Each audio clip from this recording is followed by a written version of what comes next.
What's good, family? Thank you for listening to Atrip2IndiaPodcast. For this episode, it is about the 2020 election. It is a recap.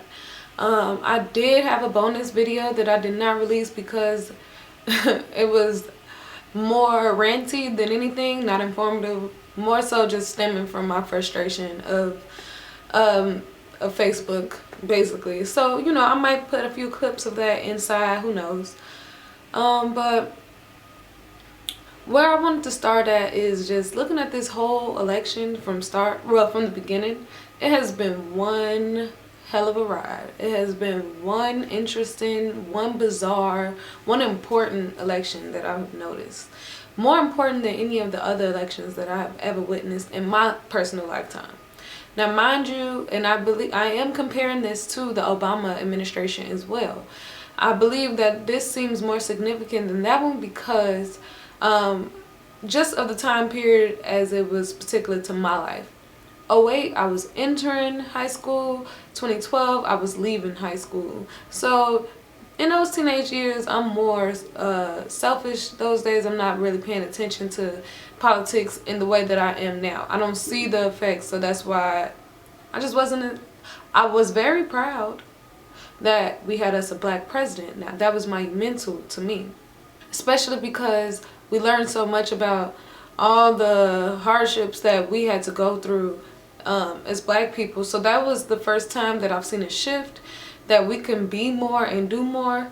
But in particular with this election, especially being such a focus on the racial disparities with police brutality and the way that we communicate with each other on the ground level and the coronavirus and economy, this has been very, very, very important to me and has made me pay attention even more. Also, am I the only one that noticed that the Republicans have actually taken the time out to try to get us to join their party? Not to my recollection do I remember any of the Republicans trying to reach out to the African American base. I believe back then they didn't need our vote, but this year I could tell that they were pushing more to make us feel more inclusive. Trump kept pushing this thing that we have this undeniable loyalty to Democrats, which is true. So I did understand that part, but that was the most black faces I've seen at the Republican convention, and it wasn't even that many. But that was still more than enough for me to know that things are changing in this country. So if there was any time that I believed that the black vote mattered, it was probably this year in particular. Also, the Democrats. I've seen them start to realize they're going to have to do more in order to keep us as loyal as they believe that we are. But I do want to encourage all my black listeners that, for one, we are loyal to us. We are not with the red, we are not with the blue, we are with the black, okay? So we need to be like the other minority groups and make sure that we apply pressure to both sides to see who is going to do what for us. Because that's the only way that we're going to be able to have a power, or that's the only way that we'll be able to use our power in this country, which I do believe our vote matters, but we'll get more into that. Maybe I'll slide in a clip from one of my rants, because that is basically what my rant was about in that. Also, I don't fault any of the black men that have not been enthusiastic with Joe Biden in particular because of his 1994 crime bill. The low enthusiasm with the black community on that particular situation to me seems like karma. We're just gonna call it what it is. It is karma. So if that was the only reason why my black brothers did not feel the need to vote for Biden or vote at all, I'll give you that. I can understand that, because we are still suffering the effects from 1994. We do still have family members still incarcerated. And let me say this before I continue, because yes, I am speaking on police brutality and criminal justice.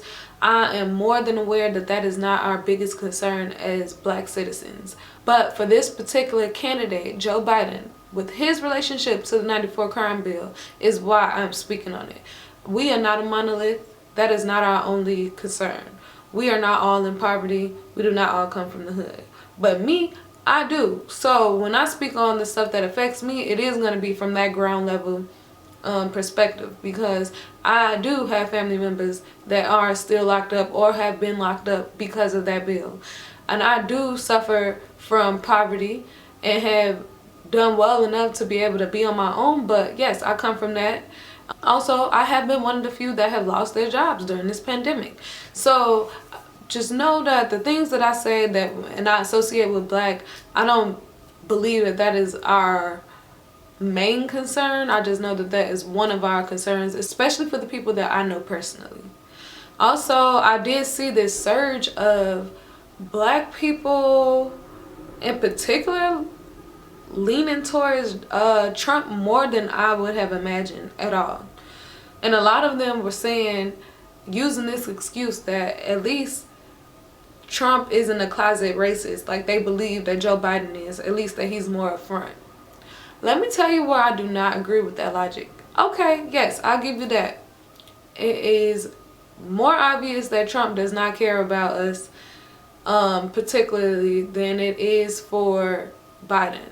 Biden does seem like he is flailing and doing whatever he needs to do for the Black vote. But I believe that with this being Trump's last term, he literally only needed us for the votes up until yesterday. Yes, he introduced a platinum plan, and I'll get into that later.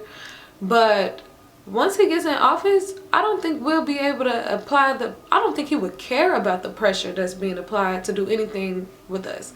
We've seen that he does what he wants, when he wants, how he wants throughout this whole 4 years. So why would we believe that it would be in our best interest to put him back in office just because we know what we're going to get from him? Actually, you don't know what you're going to get with him. Two, I believe we have the ability to pressure Biden more, especially with Kamala Harris being under him. And I know a lot of people do not agree with her, but I believe that we'll be able to pressure Biden into doing more for our community by applying more pressure. He'll be easily swayed, or at least more easily swayed than Donald Trump. That's just my idea. But I do not respect the fact that Donald Trump has been using celebrities as pawns to encourage the Black vote. For one, I am not convinced that Kim Kardashian was the first person to bring up the idea that he needed to release some innocent Black people out of jail. I think he needed it for a photo op. I think it was also to show his relationship to Kanye West. I think it was bigger than what he was actually doing. So a lot of people have been using that as an excuse as well. As in, well, he was done more for the Black community, with opportunity zones, him getting people out, blah, blah, blah.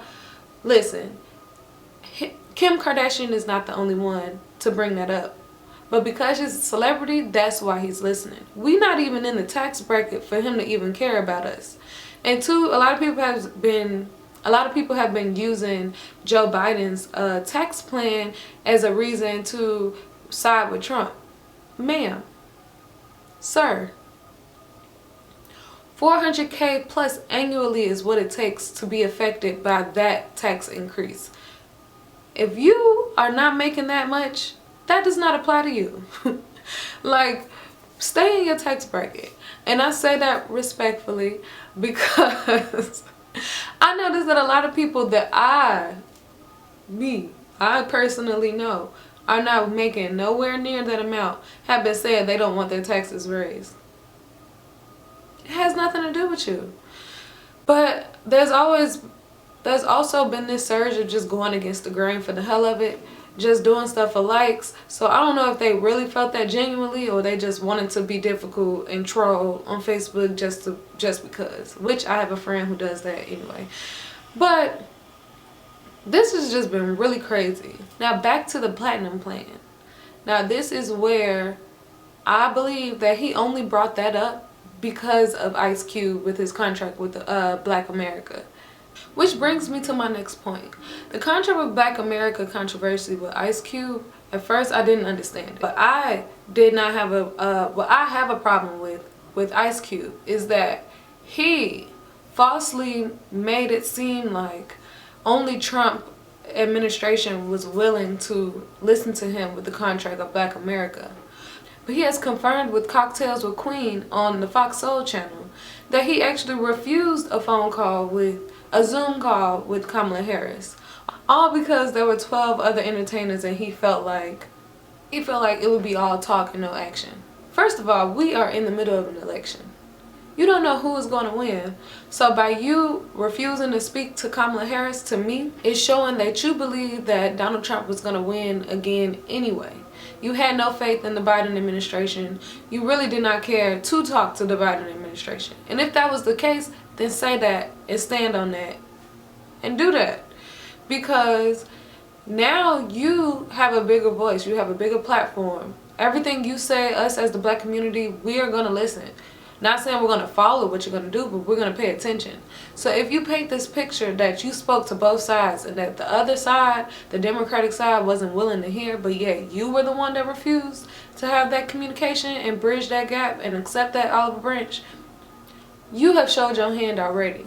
Which also made me think of Donald Trump and his association with Lil Wayne and 50 Cent and getting those type of endorsements. First of all, let's not even start on Lil Wayne, because when it came to Black Lives Matter, the first thing he said was that he wasn't a politician. But yet, this year, now he wants to endorse Donald Trump. I'm not okay with that. Because for one, you are still showing your hand. No, you're not a politician, and no, you do not stick with the black people, even though you know more than anybody else what it felt like to be struggling before you became successful. Maybe it's because he became successful at a young age, at 16, that those memories have vanished, whatever. But you have made it really clear during 2020 that you are not for the people.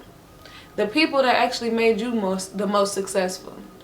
I remember back in the day when every Lil Wayne mixtape came out, the hood was ready for it. They would know the whole mixtape front to back within a week. And then 50 Cent, it's like, I have this love-hate relationship with him, but he's not surprising to me either. He is definitely for himself. I don't see him really thinking about the whole black community as a whole. I see him just thinking about what's going to help him in his pockets. So yes, I am for Biden and his tax increase on the people that make $400K plus a year. Because it makes no sense for everyone below to pay more than the people above.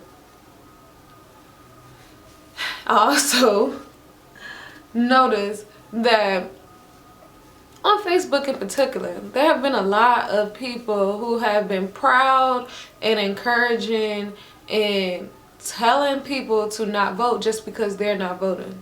Excuse me, you might not want to use the vote that your ancestors fought for, died for, but I am, and I will, because I understand the importance. If there was any other time to show me that our vote mattered, it's this one, because this has been the closest race ever. Right now, currently, it is November 4th. And I'm looking at these numbers, and it's coming down to Georgia, it's coming down to North Carolina, it's coming down to Michigan, it's coming down to Arizona. And these margins have been very, very small. Especially with like Nevada, with the weather they've been counting, it's been like a 8,000 vote difference. Or like Georgia, where that was an 80,000 vote margin. Even in Michigan, where Biden is ahead, it was a 40,000 voter difference. If this election did not show you that your vote mattered, I don't know what else to tell you. And I do want everybody to understand that it does not end right here with this election with the president. It's just beginning, actually. If there's been a turn of a decade that has been completely completely obvious, I think this is it. I think everything going forward from 2020, moving forward, is going to be completely different. Whatever was in the past is a thing of the past. We have a new way of thinking, a new way of living. Yes, this country is divided 50-50. It has been apparent during this election that that is the case. But I believe that what's coming in the future is going to be completely different, especially because of this particular election, regardless of who wins. Also, I did want to make a comment on last night with the president's last remarks and the vice president's last remark. Joe Biden, when he spoke first. He sounded very hopeful, but he was very honest. He believes that he's doing well, but he said that to stay calm and just to wait until everything is done. We're not sure yet until we get the vote. Leave it up to Donald Trump to get up there And you can tell, you can feel that he's anxious and he thinks that he's gonna lose. He's realizing that him discouraging using the mail-in vote ballot actually is hurting him more than he thought it would. He discouraged all his followers to even believe in doing it just to downplay the coronavirus. And it's weird because he even contracted it and he is still, in a way, not taking it seriously. Not in a way that I would want my president to. But like I said, it's backfiring on him, and now he's realizing that he actually should have, or at least that's what I'm guessing, is that he believes that he should have encouraged his voters to do that mail-in ballot, because majority of those mail-in ballots have been for Biden. Also, him starting to say before the election is over, he is really neck and neck. He really could still win, saying that it is already fraudulent and that he's already going to go to the court. My thing is, if he wins, because it is that close of a race, if he wins, is he still going to yell and scream that it is fraudulent, or is he going to accept it? Is it only if Biden wins, which we all seeing is going to be by a small margin, that he's going to cry fraud? I hope that's not it, but I've been watching him, and that's all he's been doing today, especially on Twitter. Like I said before, this has been one hell of an election, one ride. It has made me see that we have a lot of work to do. And it has actually inspired me to join in on the fight. I don't know exactly what my lane will be, but if it is just at informing my community on ways that we can get involved in our local politics, then that's what I'll do. But whew, this has been one anxious, one bizarre, weird election. I really have more to say. Maybe I'll add in a clip of my random rant that I did yesterday, because I was so infuriated by everybody that was discouraging everybody to not vote. Maybe I'll add that in there. But if you are still here listening, please, thank you so much for following me along my journey. I did take a month hiatus, but that was for a family emergency. Justice for Maya is the last thing I want to say. She was shot in Chicago. Please just look up that hashtag. You will find her Gofundme. You will find her story. A lot of people like to say, when it comes to Black Lives Matter, why don't we march when it comes to black on black crime? Well, honey, we are marching this week. We are marching in Chicago this Saturday. So if you want more information on where it will be located, what time, what to do, how you can help, how you can spread awareness, I will have a link at the bottom of this. But also, happy election. Just had to put that in there. Happy election, happy Voters Day. May the best man win, hopefully Biden. Yes, I am biased, but thank you for listening.